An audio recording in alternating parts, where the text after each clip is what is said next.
Alla corsia 1 Viola Mazzotti, Rinascita Team Romagna. Alla 2 Elisa Bernardi, Hydros. Corsia 3 Victorita Alexandra Bogdaneci, Circolo Nuoto Wisp.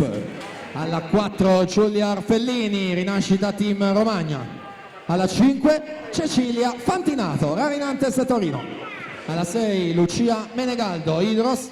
7 Anna Marcotti, Gymnasium Pordenone. Alla 8 Federica Pozzobon, Antares Nuoto.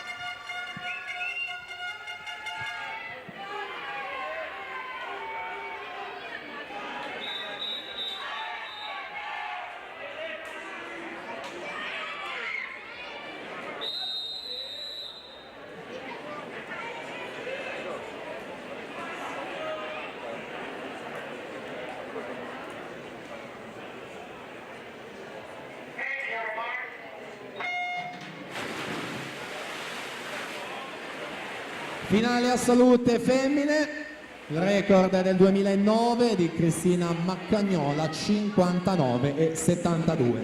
Giulia Arfellini 1,3,31 in batteria per Rinascita Team Romagna per guadagnarsi la corsia centrale numero 4 in questa finale. Alla 6 Lucia Menegaldo per l'Hydros, alla 3 Victorita Alexandra Bogdaneci che ferma il cronometro ai 50 in 28,80, Menegaldo 29,10, Arfellini 29,50, quindi a 2 decimi Elisa Bernardi in quarta posizione.